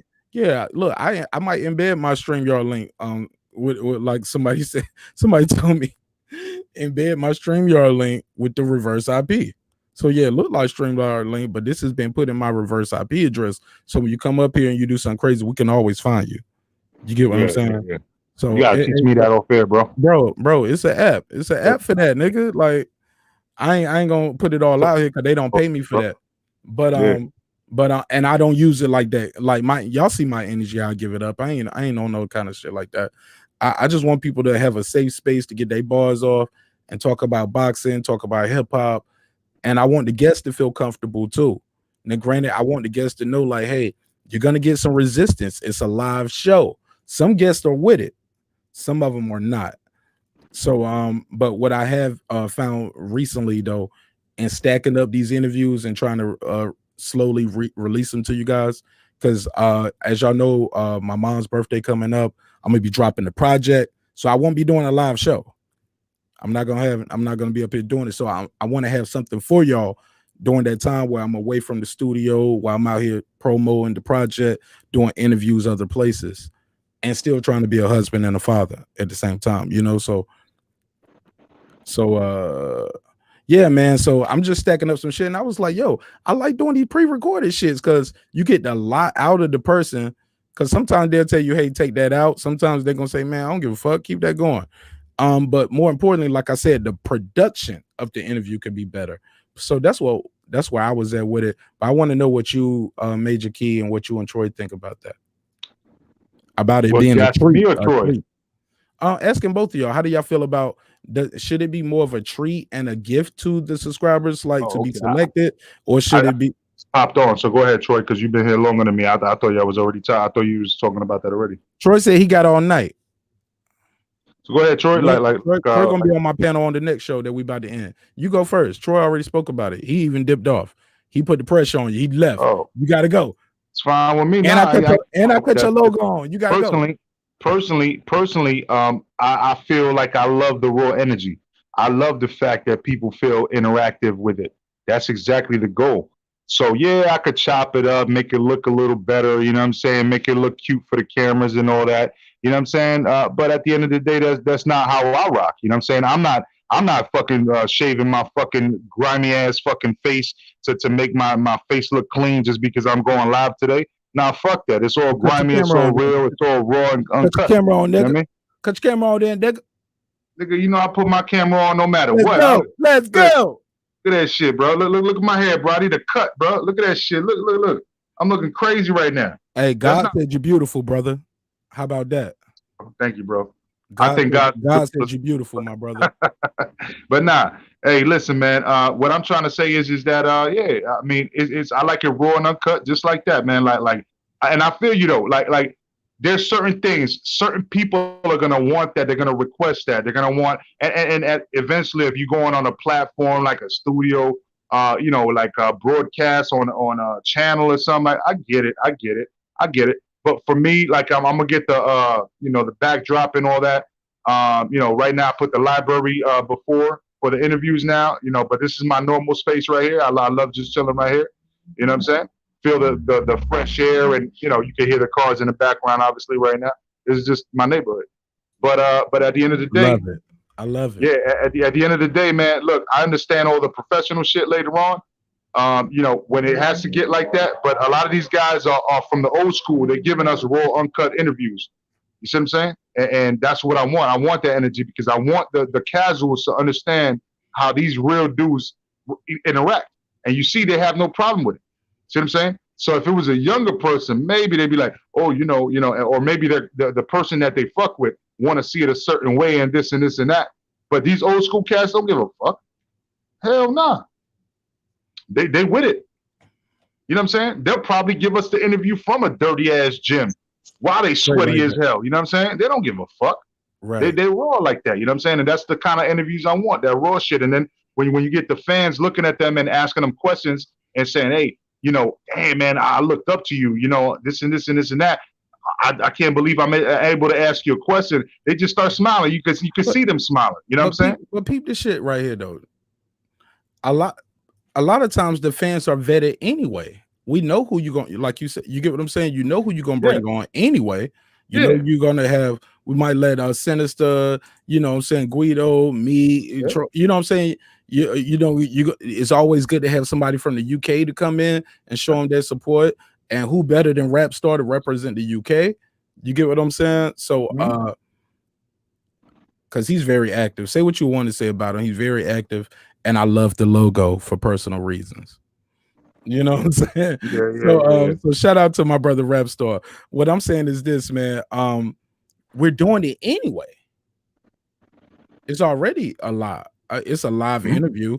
It's not going, you know what I'm saying? And it's already, we already know who we're gonna bring in. If Lisa Bells want to come in, we're gonna send the link. You know what I'm saying? Certain people gonna get in. Certain people you already know. I'm not bringing this person up here while I got Roy Jones up here. I'm not bringing this person up here while I got XYZ up here, just because you already know who you're dealing with. So what do you say to that part where? Well, we have established relationships. We have established relationships where we already know that people have been on the platform and people show their face and they're not capping out there. That's one thing. But to say that we just come through, there's a certain. Okay, so I put it to you like this: when I do my interviews, there's a certain time frame for the certain panel that's there, right? And we're gonna ask our questions, and then it's gonna be opened up to the chat, right? Nice format. And that's just the way it is, and that's the way it rocks on my channel. So once you hear us, then it goes out. But it's not like I just say, hey, I pick on this person, they're automatically gonna come in, or I say, if I don't know you and you've been rocking with me for a minute in the chat, I never heard your voice before. But you feel like this is a fan of your, like you're a big fan of this guy, you know what I'm saying? Go ahead, click the link and show me your face in the background. Okay, you good? All right, cool. You can pop up. Once I verify and authenticate, you show me your face, boom, you're good to go. That's it, man. Like, I know how people feel, And tell people again how they can follow you at, and then we're gonna let Troy Graham take us home on this one. And I'm gonna see y'all back in about 10 minutes. Tell people again where they can follow you at if they don't know. Yeah, you should know already. This whole live right now, Major Key Boxing. On YouTube, you can follow me, Major Key Boxing on Instagram, Major Key Boxing on Twitter. Fuck, man.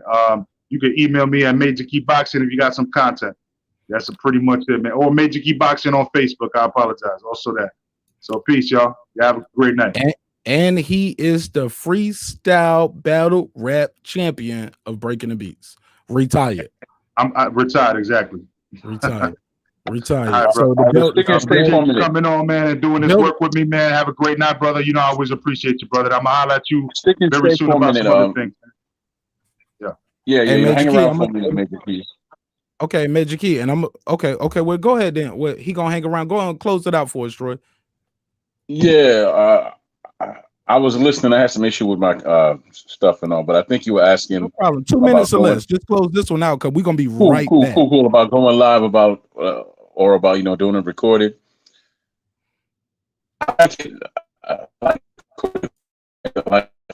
You breaking up. You breaking up. You breaking up. You breaking up. And that's part Right, of it. right. Live. Can you hear me better now? Right. Can you hear me better? Ironically, ironically, that was a terrible point to make right there if you was supporting going live. Because that was That's one of the cool. issues. That's cool. But that's what I talk about. You got to be able to do things on the fly, man. You got to be able to do things on the fly. Like, I'm cool if I could only get a recording. That's fine. But me, you could drop me in hell, and I got to fend for myself, and that's how I am. I like to do things on the fly, man. That shows I still have a mind on me, Yes, sir. And the reason why I asked you to stick around, Major, is because the reason why we all work is because we all understand who we are. Him, as I tell him, he's a superstar. He's Meth, and I'm RZA. So he's the face, he's the superstar. And I'll stay in the background and do what I do. And you like Jizza, man, or you inspect the deck, man. Right? Nah, fuck that. I'm Inspector Deck. Who the fuck gave you the right to give Inspector Deck to somebody else, bro? Method Man is the face of Wu-Tang. That's why I said that you Method Man. I know. I'm just playing with you, man. Damn. I know, man. I know. So you're the face, I'm the back, and brother here could be. I'm gone on that note. I gotta call my mama, man. I'm gone. I don't care what you say. She ain't no used car. Hey, look. At the end of the day, bro, I'm just happy to be a part of the team, man. You know what I'm saying? Rest in peace to old dirty bastard. You know what I'm saying? If he wasn't deceased, I would say that, but I want to be alive. You know what I'm saying? For the big anniversary 20 years later. So rest in peace to old dirty bastard. Shout out to everybody in the Wu-Tang clan. Everybody's valuable. You know what I'm saying? No man is above the crew. You know what I'm saying? That's my vision. You know what I'm saying? So I just want us all to be great. I wish you guys nothing but health, wealth, and prosperity. 30 seconds or less. I'm gonna run this outro, and I will see y'all on the next episode in less than 10 minutes. Let's get it.